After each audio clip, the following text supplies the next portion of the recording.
Hi, I'm Sydney and welcome to my Flock and Squawk. Today I'm going to be starting a new series on this channel. It is going to be a mystery block of the month.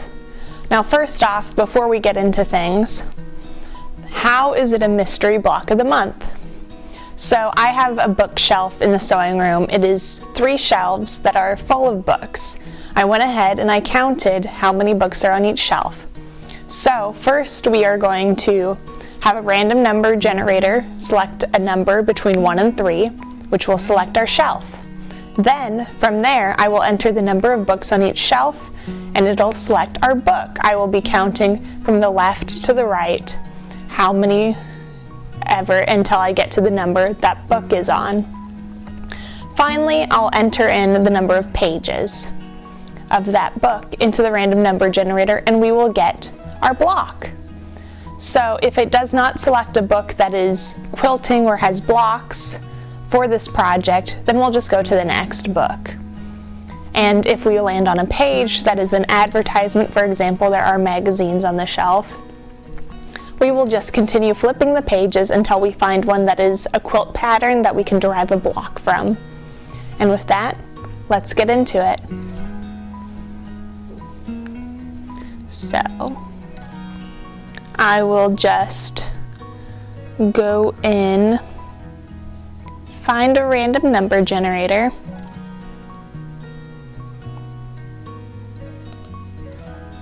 go in, record my screen, random number generator, and then we will go 3. So we are picking from shelf 1. Shelf 1 has 62 books. So we are picking number 30 from shelf 1. So let's go grab our book and we'll be right back.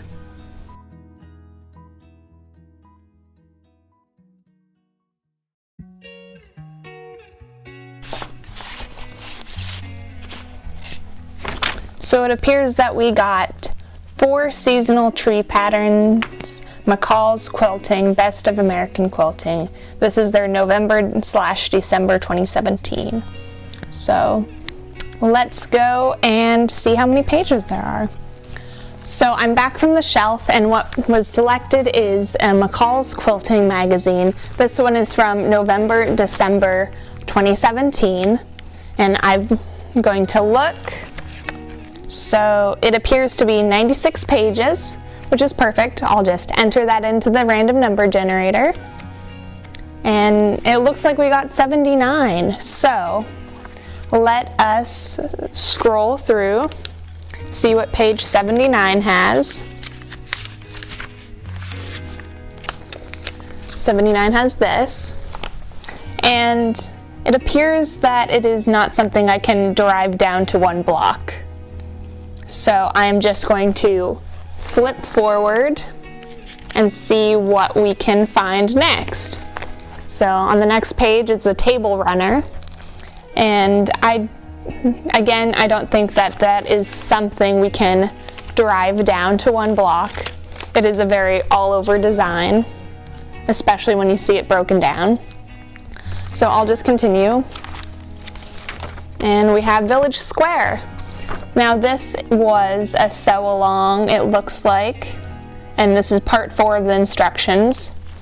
So the quilt is nearly done, so we aren't going to get the instructions for the houses, and it looks like it's just the borders.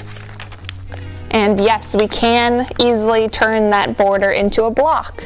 So as you can see, the blocks here are all the same. We can drive that down to one thing.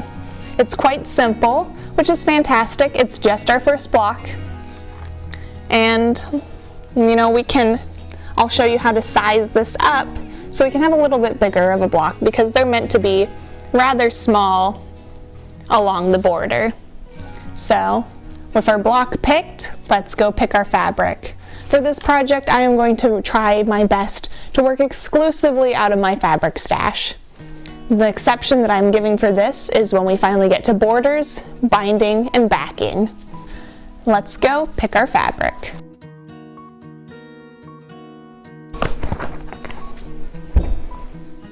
So this is one tote of my fabric stash, and it's a little chaotic, but we're just gonna go through it, pick out some fabrics. Now for this block, it's a square and a square.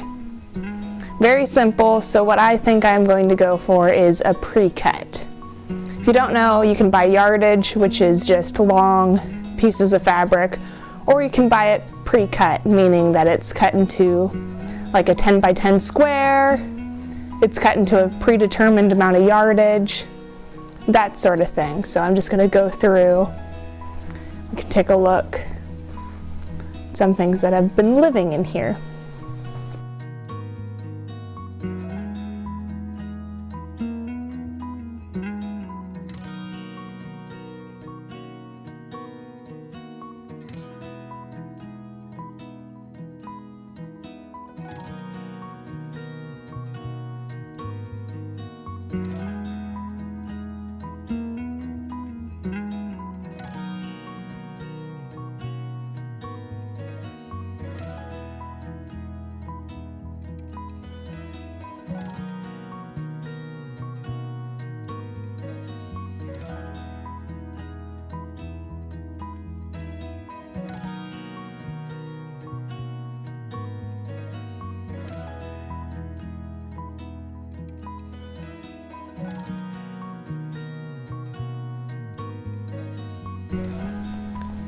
I am mostly just seeing fat quarters in this one. I'm not seeing any,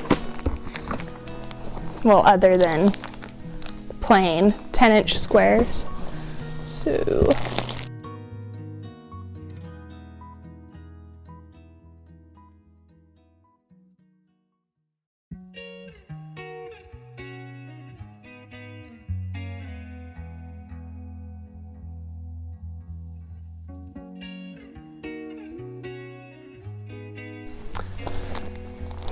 you just saw I've gone through and I've decided that I kind of like these two fabrics together.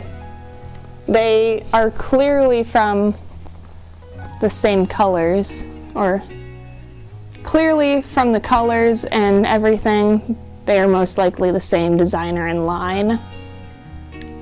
So, but this one doesn't have the creator on the selvage, and neither does this one. I feel like, because it's me, it's pretty safe to assume this is old cotton and steel. And so here's what they look like together. They have the same sort of mustardy, coppery, yellow, orange. They have this, one has reds and the other has more of the pinks in it. It's coins and then a flower field with names. So I will take you next to the math that I am going to use to create the square and a square quilt block that we got. So let's get to it. So here I am. I've got some paper to help demonstrate the math needed to calculate our pieces of the block. So if you don't know, quilting is kind of like geometry that gives you a hug at the end. So I've got two colors to represent our fabrics in the block, and then I've got black to help showcase the math that is needed.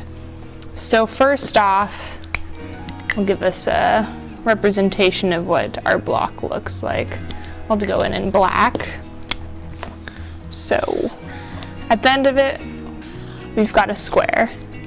And our square looks roughly like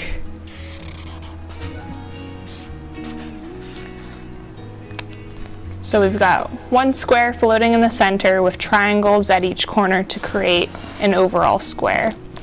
So we have fabric A, and then our corners are fabric B,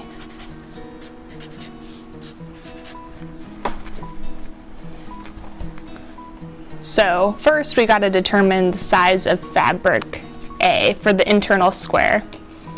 So our internal square, I'll just throw out a number. Let's say we want it small, we want it like the pattern that we selected. We want it at about 3 inches. So for this, you have to calculate the seam allowance. I always use a 1/4 inch seam, which means that I need a 1/2 inch overall added to whatever center piece or whatever piece that I do. So this has to be at least 3.5 inches. So to determine the corners then, we know that we need something longer or about 3 inches per side, about 3.5 inches to cover this edge. So for this edge we need about 3.5 inches, which means we've got to do Pythagorean's theorem. So a squared plus b squared equals c squared. So we want this roughly to be 3.5. So let me just double check and adjust. So you can see me just fine. So let's just take this and b. So let's say b is 3 inches squared. So it is a 3-inch square, and then we cut that in half into triangles. So this is 3, this is 3, and this would be our C that goes along that edge. So 3 squared plus 3 squared equals our C squared. So we know this is 9 plus 9 equals C squared. So 18 equals our C, which is equal to, once we square this, that gets rid of the 2, which makes this about 4.25. So this is definitely big enough.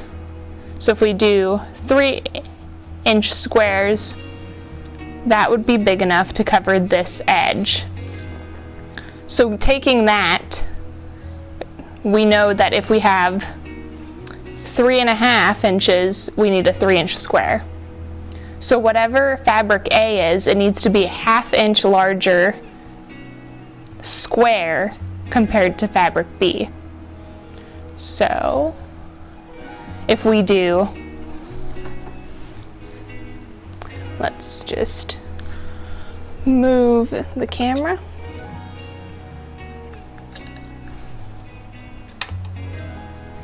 So if we are up here and we do, so let's say we want let's do a 10-inch square. So that means fabric A has to be 10.5, or I'm not saying a 10-inch completed square, I'm saying we want the center fabric square to be about 10-inch. So we need a 10.5, and then fabric B will need 2. We only need 1 square of fabric A. We need 2 squares that are 10 by 10. And this is 10.5 by 10. And then these get cut down into triangles, which give us plenty of length here on side C. If that doesn't make sense, then you'll probably have to look up a different tutorial, because this is as simple as I could figure out how to explain it. So with this being said, I am going to take you to cutting the fabric, and then I am going to show the sewing.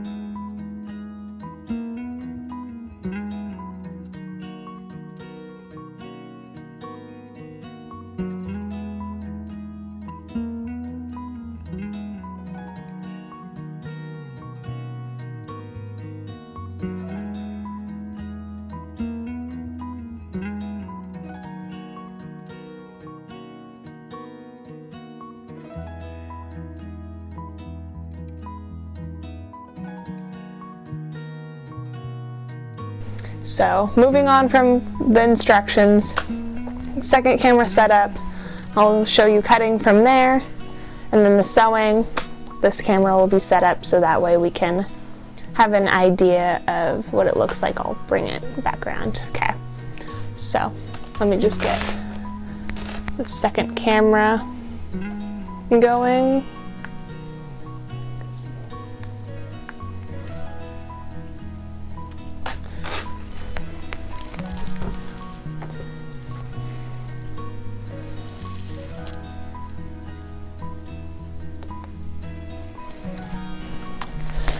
So first off, you're going to want to remove the cat in your work area. I know it's difficult, and ignore my creaky chair. So this fabric, this one, is what I have decided is going to be my center fabric. So I'm going to take my center fabric, lay it out across my cutting mat. It is already cut with a straight edge, but if you don't have a complete straight edge on your fabric, take your ruler and cut a straight edge. You just take it, you line it up across one of the edges, and then you cut. So you have a straight edge.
And there you go, you have a 6.5 inch by 6.5 inch square.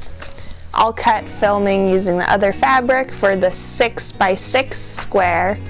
We'll need 2 of those, and then we will cut those in half into triangles. So I'll set this aside for now.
And the 3rd and 4th. Now I'm going to rearrange my workspace, and we'll be right back in order to show you the sewing.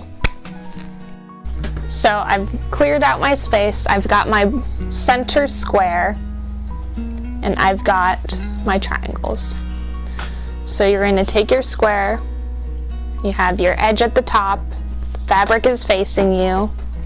If you don't know, this is the right side of the fabric. This is the wrong side because it's not showing the design. Right side of the fabric up, you take your triangle we just cut. It has its long edge now. We are going to line up the long edge, right sides together, onto the square. So we can see there's some overhang, and that's good. We can trim the excess. So we're going to take this and we're going to stitch it on the machine. Most sewing machines have a foot that looks like this. It doesn't have any guides as to a 1/4 inch seam, which is what I and many quilters use for quilting. So I am just going to switch mine out. If you do not have a 1/4 inch foot for your sewing machine, mine looks like this. It has a little fence guard that where I set my needle at the exact center, then this guard is a 1/4 inch. So as you can see, it's like a little fence, and it just snaps. See, your sewing machine foot snaps in. My sewing machine needle can go through the center and it lines up. If you do not have one of these sewing machine feet and you just have the standard sewing machine foot that comes with the machine, then you can go in, take some tape, and you can line up your needle position with your tape, so that way the tape is at a 1/4 inch and you just line up your fabric to that tape line. It's a very simple trick. They also make lots of products where it's like a sticker for your sewing machine where you line up the needle position onto that sticker, you mark it, you take it, and you cut out the hole for your sewing machine needle, or it already has the hole cut, and you just sort of stick it on your machine and it shows you a 1/4 inch and all the other seam things. Another thing is that if you're worried that your fabric's going to slip, that you might not get it quite right, you can use pins. You can always use pins with sewing. I recommend a very thin pin, but if you've got a chunkier pin, that's all good. So I'm just going to thread my sewing machine. Always make sure that your tension, your thread, and everything is correct before you start sewing. So, right sides together, triangle overhanging. Now I'm going to put the square on top of the triangle because it is easier for me to see with the little overhang where to line up the square.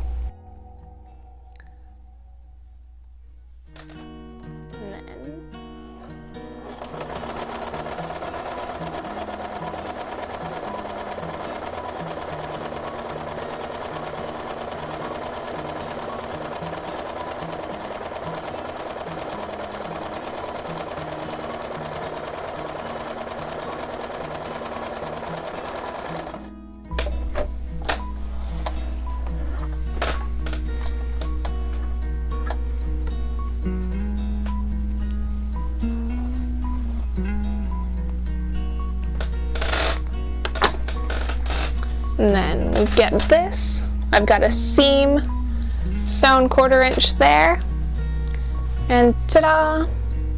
And then we just continue with the other 3 sides. I'm going to press this, then continue, and I think I'll just put it at a speed through until we have finished.